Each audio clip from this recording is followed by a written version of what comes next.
欢迎来到 K 哥研究室，我是 K 哥。你敢相信神话中的故事真的有可能在现实中发生过吗？比方说华夏神话的女娲补天、嫦娥奔月、印度神话罗摩衍那、北欧神话的各种巨人等等，在我们看来，这不过就是古人一代代口耳相传、人为编撰的故事罢了。可在1870年，一个长着小胡子的男人，为了验证神话和历史的真实性，走遍希腊后，带着他的施工团队来到一处小山包，一铲子下去，居然挖出了一座至今都让考古学界讳莫如深的遗迹。没有人敢相信一个流传已久的神话有一天居然会变成现实。直到2019年，俄罗斯的普希金博物馆开启了对该遗址文物的研究，这让不少得到消息的媒体一片哗然，它再次成为举世瞩目的焦点。这座遗址就是著名的特洛伊古城。因为特洛伊之战并不是真实的事情，它是古希腊盲人诗人荷马创作的一个神话故事，是天神们因为争强好胜而引起的一场旷日持久的人间大战，其中出现半神英雄阿克琉斯、神一样的凡人赫克托尔、足智多谋的奥德修斯，甚至连希腊的神明都下来参战。但神话中的故事怎么会变成现实？难道很久以前人神大战真的发生过吗？这个消息一出，便在希腊和俄罗斯掀起了一场关于神话和历史的大论战。让我们进入今天的故事。神话中的故事真的有可能在现实中发生过吗？在聊特洛伊古城之前，我们必须先来说一说关于它的传说。对于特洛伊神话，人们印象最深刻的就是荷马史诗中的木马屠城记。传说荷马史诗是古希腊盲人诗人荷马创作，整个史诗分为伊利亚特和奥德赛两个部分，内容都和著名的特洛伊战争有关。在伊利亚特中开篇第一句话就是女神啊，请你歌颂阿克琉斯的愤怒。阿克琉斯就是伊利亚特的主角，他是希腊联军的英雄人物，骁勇善战，将特洛伊军队打得落花流水，非常厉害。也许你不知道阿克琉斯，但你可能听过阿克琉斯之踵，说是在后来的特洛伊战争中阿克琉斯因为脚踝中箭而挂掉，因此这成为了一个典故，被称为阿克琉斯之踵。当然这个就是后话了。现在我们都知道阿克琉斯是海洋女神忒提斯和凡人珀琉斯的儿子，但为什么神会选择和凡人结婚呢？了解古希腊神话的人都知道，古希腊神王换代非常残酷，所以有一种说法认为第3代神王宙斯很担心他会重蹈前人的覆辙，就从能够预知未来的普罗米修斯那里探听到谁可能成为第4代神王。得到的消息是宙斯和海洋女神的儿子会推翻宙斯的统治，这让宙斯非常害怕，于是才让海洋女神嫁给了凡人珀琉斯。而特洛伊战争的导火索就发生在珀琉斯和海洋女神的婚礼上。这场婚礼非常盛大，所有天神和凡间英雄都纷纷出席。然而这场盛大的婚礼却遗漏了一位重要嘉宾，厄里斯女神。这是一位专门挑起是非的女神，她很生气，后果非常严重。为了表达她的不满，厄里斯在婚礼当天献上了一个金苹果，上面写着一行字，使得在场的所有女神都为之疯狂。是最美丽的女神，在古希腊一众女神里，战神雅典娜、爱神阿弗洛狄特和天后赫拉都觉得自己就是那个最美的人，她们僵持不下，最后只好去人间找特洛伊王子帕里斯当裁判。为了让帕里斯选择自己，3个女神趁机利诱帕里斯，其中赫拉许诺给王子至高无上的权力，雅典娜许诺给王子无人能及的智慧，阿弗洛狄特许诺给王子最美丽的女人。被美色诱惑的帕里斯毫不犹豫地说，当然是爱神最美。但这样的行为同时也得罪了其他2位女神。为了实现诺言，爱神阿弗洛狄特就指引王子来到了希腊的斯巴达，见到了全天下最美的女人海伦。王子被海伦迷住了，他不顾海伦是斯巴达王后的身份，将海伦诱拐回了特洛伊城。在爱神的各种搅和之下，海伦也真的爱上了帕里斯，并与他偷偷幽会。而当斯巴达国王发现整件事情之后，举国震怒，他立刻联系迈锡尼国王，组织了一支希腊大军远征特洛伊，史称特洛伊之战。而荷马就花了很多篇幅描述这场战争有多么的庞大。比方说，希腊组成了1186艘船，10万多人的联军。另外，战争中还出现有半神英雄阿克琉斯、神一样的凡人赫克托尔、足智多谋的奥德修斯，甚至连一些希腊神明都下来参战，像是太阳神阿波罗降下瘟疫给希腊联军，智慧女神雅典娜介入了希腊联军的内讧，等等等等。终于在第10个年头，因为中了奥德修斯的木马计，特洛伊城才被火烧覆灭。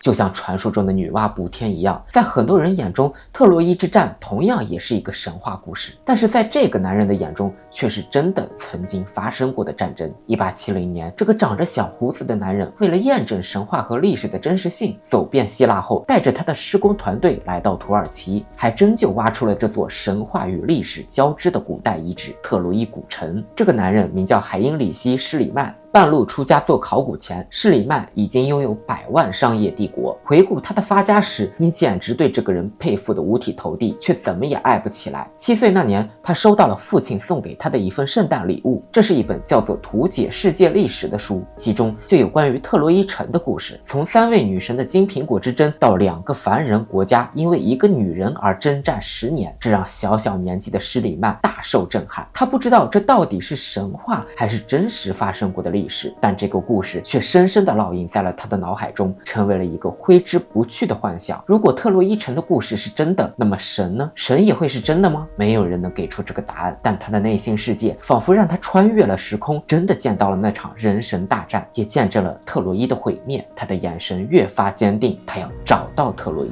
后来14岁的施里曼因家庭落败被迫辍学，走上社会。好在他强烈渴望成功，在阿姆斯特丹一家商号做职员期间，从不娱乐，也不追求舒适生活，而是把闲暇时间专注于学习外语，经常苦读到深夜。一份令广大学渣瑟瑟发抖的成绩单出来了：半年自学英语，半年掌握法文，自创一种读写练习体系，只需1个半月就能学会任何一门语言。他最终掌握了德、英、法、荷、西、意、普、俄等18国语言，能与来自世界各地的商人无障碍交流。他还特别敏于计算，能观察到商业往来中最微小的细节，让他一次次抓住人生翻盘的机遇。比如24岁在俄国做原材料生意，积累第1桶金；28岁在美国加州靠买卖金沙9个月赚足40万美元；回到俄国控制当地靛蓝染料市场，投资房地产。32岁在克里米亚战争中贩卖军火，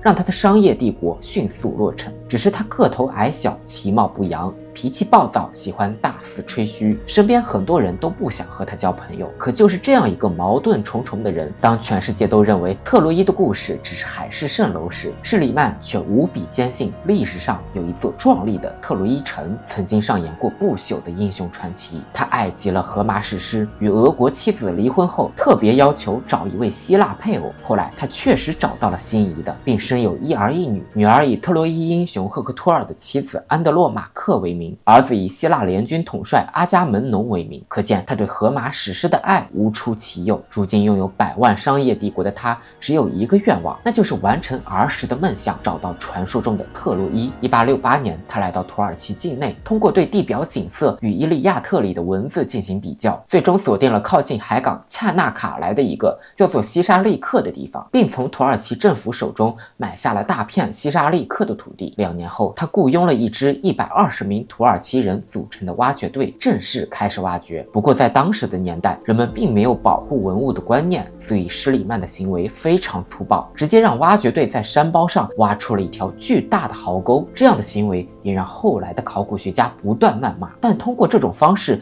他也确实有了重大发现。一致之下，不但发现了特洛伊城市，而且是一下子发现了9座城市，每一座城市都在不同的地层。这里我们要解释一下，古时候的人们经常在一个城市毁灭之后，又在城市原本的基础上面盖起新的城市，因此古代遗址很多都是一层一层的，像蛋糕一样，每层都是不同的年代。那经过层层挖掘啊，终于在1873年的6月，在第2层中发现了大量的宝藏。据统计啊，他们发现了8830件稀世珍宝，其中最有代表性的是一件纯金头饰。这件头饰用金丝将1.6万件小金板坠连而成，周围有70根短的、16根长的金链，短链上的流苏垂在佩戴者的额前，制作的相当精美。施里曼当场就对他的妻子说：“这是海伦戴过的头饰，我希望你可以戴上它，拍一张有纪念意义的照片。”于是才有了我们眼前这张19世纪最著名的影像之一海伦的珠宝。一般来说，考古学家都要一层一层慢慢往下挖，并且要通过文物鉴定推断每一层可能是什么时代。但当时施里曼却直接宣布，最下面第2层就是当年的特洛伊城墙遗址。结果后来考古学家们发现根本就是错的呀，因为后世考古学家研究认为特洛伊时代是在公元前3000年，而最有可能是特洛伊城墙的应该是第7层，因为这一层可以找到大量弓箭的箭头，确定是真的有发生过激烈的战斗，还有大火烧过的城门和木炭。根据放射性探定年法测定，这场大火发生于公元前1250年至公元前1200年，这和伊利亚特故事中的记录是一致的。那个古老的神话传说似乎再一次与现实重合了，证据再一次显示特洛伊战争是存在的。不过让人气愤的是，由于施里曼的挖沟行为破坏了很多文物，导致后来土耳其官方的考古研究也进展缓慢。只是通过最新的磁力探测仪，考古人员最终确定，在这片土堆下的确有一座可以生活数万人的巨大城市，也符合特洛伊之战的描述。不过施里曼的恶劣行径不止如此，他还把挖到的大量宝藏都偷走了，包括8750枚的金戒指，还有各种皇冠、手镯、腰带等等。他也不管这些宝藏跟特洛伊战争是不是同时期的，就说这是特洛伊国王的宝藏，这让土耳其帝国非常生气，就取消了施里曼的考古许可，并要求他立刻把挖到的宝藏归还。但施里曼早就把首饰走私到普鲁士了，而他本人也偷偷的离开了土耳其，跑到希腊挖其他遗址了。无奈之下，土耳其官方只能起诉施里曼，但拿回来的也只有极少部分，大部分珍宝都被施里曼兜售到了其他国家，至今都要不回来。有人说施里曼满嘴的谎言，有人说施里曼的无知给特洛伊遗址留下了不可挽救的创伤，只是全世界都无法否认，正是这个精明又愚昧的商人以一己之力改写了历史，证明辉煌的特洛伊动荡的战争不是神话，而是真实发生过的历史，是他把上古的传说与真正的历史连接到了一起。这也是为什么他在做了如此恶劣的行为之后，依然会被尊为现代考古学之父，而他能在所有人都否定特洛伊战争的时代背景下，坚定地寻找特洛伊，正是因为他相信那些流传已久的上古神话很可能并不完全是神话。这让我想到了我们之前聊过的女博士亨利·埃特莫茨。在很多人的印象中山海经也只是一部神话故事集，但是他却选择以亲身实地勘察的方式，按照书中记载的方向和距离寻找传说中的事物。这是为什么呢？因为他们都相信故事不是凭空产生的，它有一定的历史依据。那么说到最后还有一个问题为了一个女人征战10年，美女海伦真的是特洛伊战争的原因吗？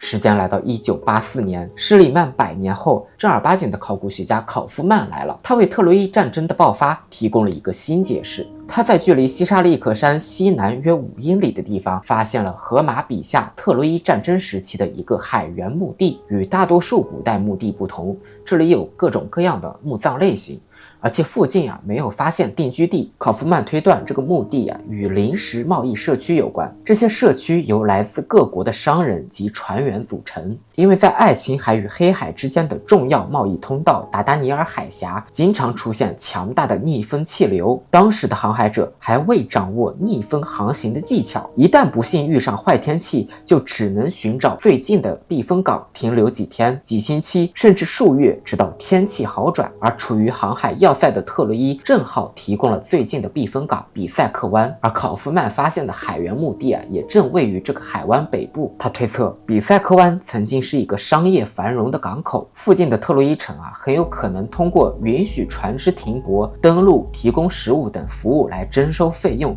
分享海上贸易的一杯羹。而被风暴扣留的商人也只能顺从。但随着特洛伊逐渐富裕起来，也难免成为古希腊各城邦的众矢之的，尤其成为当时最强大的迈锡尼的眼中钉。一场浩劫在所难免。美女海伦即便真实存在，恐怕也是为统治者背了锅。也许正是像荷马所述的一样，洗劫、放火毁灭，在漫长的历史长河中发生了不止一次。因为在被施里曼错认为是特洛伊的第8层，高大的建筑也曾在大火中坍塌覆灭。而失去的岁月让一个个源于愤恨贪欲的劫掠事件变得模糊不清，最后演变成为荣誉血拼的英雄赞歌传颂至全世界。也许这才是特洛伊之战的真相吧。好了，今天的节目到这里就结束了，我是 K 哥，我们下期再见。